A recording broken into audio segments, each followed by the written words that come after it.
Hello, strangers. Back again. Well, today's story is mega creepy and scary. So if you like that kind of thing, please stick around.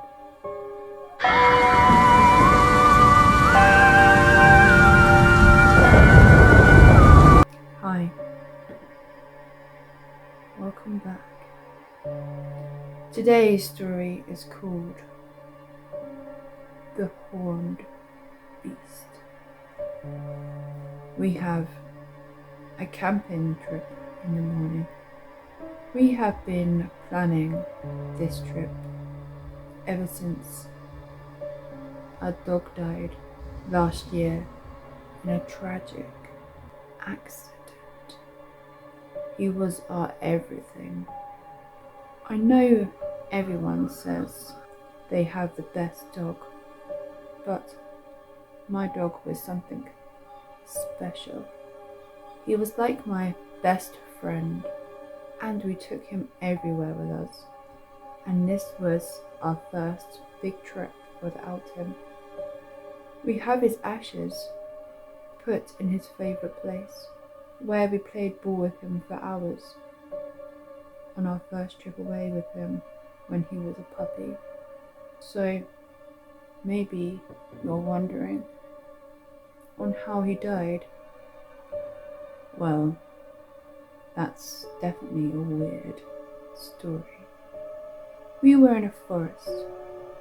We were packing away our climbing equipment in the back of our pickup truck. My husband and I were quite into outdoor adventures. It was about 7 p.m. Then out of nowhere, a deer, massive antlers, appears, and for some reason my dog decided to go over and to bark at the deer, and before we knew it, the deer had rammed his antlers straight into the side of our dog. He was brutally shaking around our dog attached to his antlers. Our poor dog was yelping and crying. My husband went to the back of the truck and grabbed his shotgun and shot it in the air to try and startle the deer. It worked, but sadly, it was just a bit too late. Our poor dog was dead. It seemed like it happened for hours, but it happened so fast. We were just too late. My husband chased after the deer. He was angry. He was blind mad. He was raging. He was just so angry. I've never seen that side of him before. I sat for hours while he was gone. I cried. I looked at the ripped up body of my best friend. I picked it up, wrapped it in my coat, and put his disfigured body in the truck. I just sat there staring at him, just waiting for him to spring up and spring back to life again. I was still in shock. I got my phone out. I had no signal. I couldn't think of a reason why the deer would attack my best friend like that. It was pitch black when my husband returned. He was shaking and crying. He was sweating. He yelled, "I killed it. I killed it. It killed our dog. I'm sorry, I had to. I just had to." We didn't ever go hunting. The gun was for protection only. We're both animal lovers, vegan even, so my husband was very upset with our dog being murdered. the rage just overtook him. For some reason, my husband had this big cut down his face, but he just wouldn't tell me how he got it. The ride home was very quiet indeed. Not one word was spoken. We decided to get our dog cremated so we could do this trip to honor him. I tried to remember the first time I saw him. My husband had a bunch of sunflowers and a big blue box. I was so happy. I opened the box and there was the most cutest puppy I had ever seen. He had big fluffy ears. My husband had brought him for me as a gift. I wanted a puppy for years and years, and he gave this gift to me. He was always an amazing dog, and I'll never forget him. I had so many lovely memories of him. But for my poor husband, it was a completely different story. He had nightmares for the whole year. Constant nosebleeds, headaches. It even made him lose his job. He's been to the doctors and he's been to the therapists to try and deal with all the stress, but this hasn't helped very much. He's just so short-tempered, so angry, so bitter. He's always shouting at me and at our family. He's not quite the man he was before this happened. I had a phone call from the doctors. I had to pick him up so much medicine for this trip we're going on. I just really hope this trip helps him and helps him let go of this whole situation that happened to us a year ago. He isn't vegan anymore. I found him last week eating a whole chicken he bought from the supermarket. You know, the ready cooked chickens. As soon as we got home from the store, he sat down on the floor, eating it with his fingers, grabbing chunks of skin and flesh and shoving it in his mouth like a wild animal. It makes me shiver. How can he do that after 17 years of being vegan? I just hope that today I finally get my husband back. We packed our truck with all the bags and camping equipment we needed. I carefully packed the dog's ashes with his lead and collar into a bag. Sadness hits me. It's finally time to say goodbye properly. My husband starts shouting at me. He was in the fridge, filling his bag of meat, ham and chicken. Gross. I don't even know this man anymore. His nose started bleeding. His eyes were bloodshot. I got him some kitchen roll, but he just grabbed it off me, like a child grabbing sweets.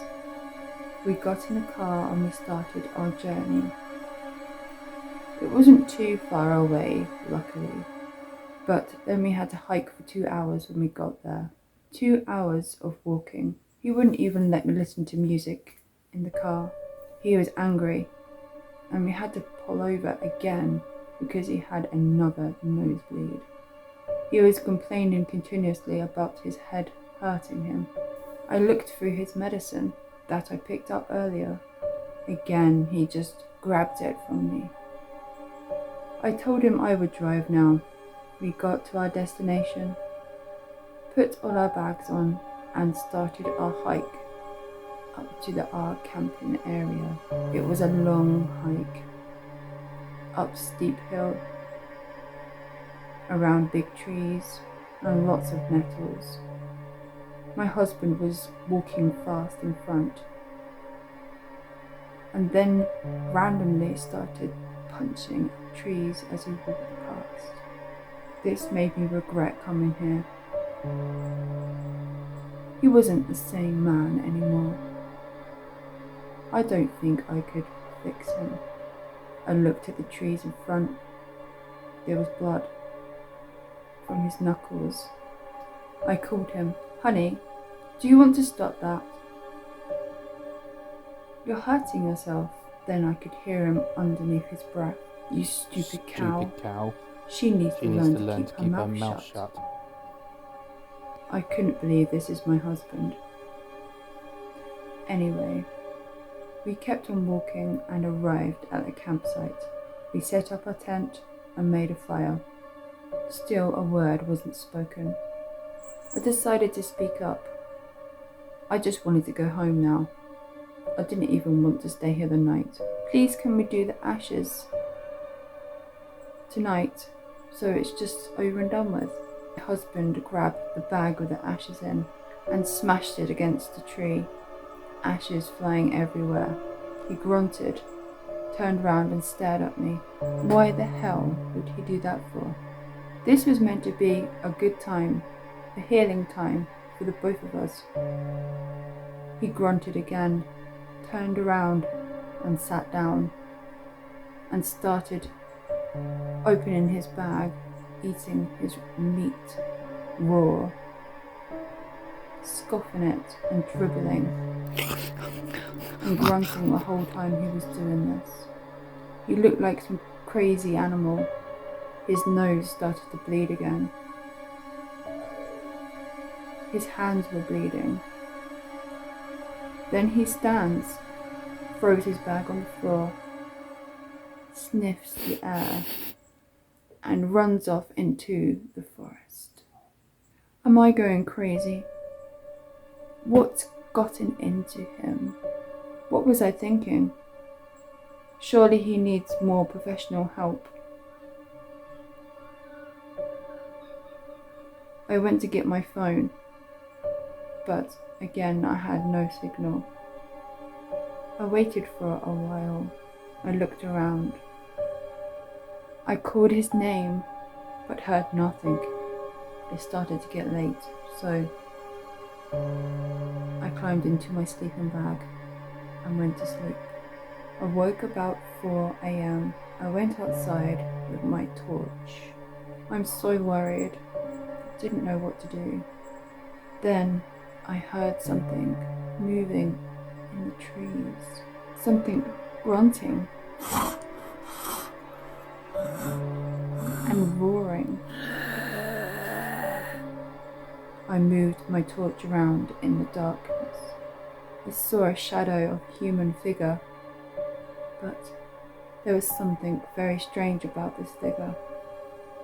The shadow that was coming off this figure of a human had antlers. I heard more grunts. Was this a dream? There's no way this could be my husband. I moved my torch around more. I could see a lot clearer now. It was him. He was screaming now.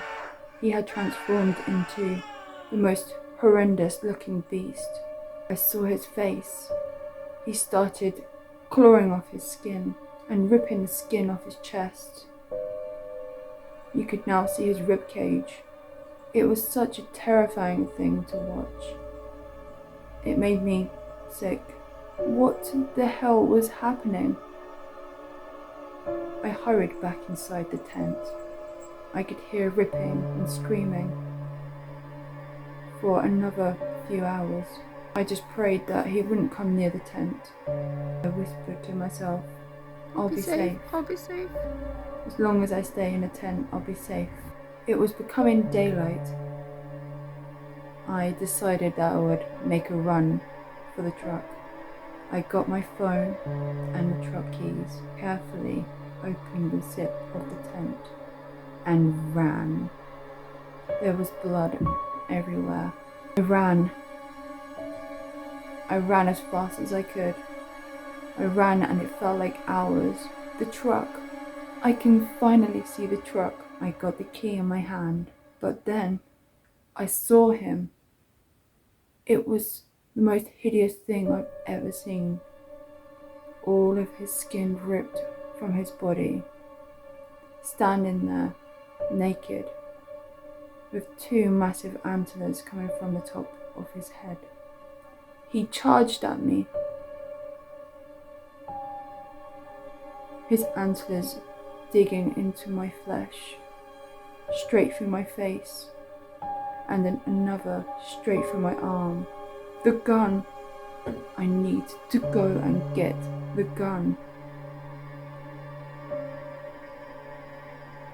I didn't realize, but I was still hooked onto his antlers.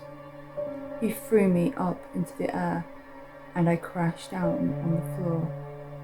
I heard the most awfulest cracking sound. It was my leg. It was broken. I dragged myself to the back of the truck, trying my hardest to reach, and my hardest to stand up and reach the shotgun, but I just couldn't stand. The blood from my arm wouldn't stop. It was pouring and pouring and pouring.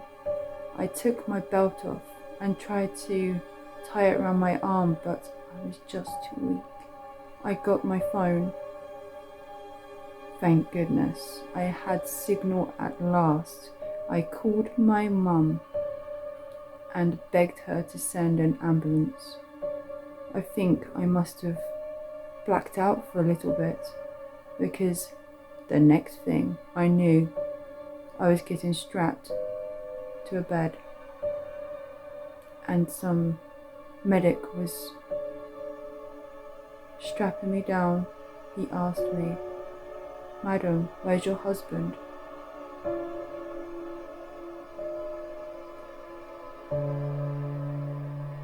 So, what did you think of that story then?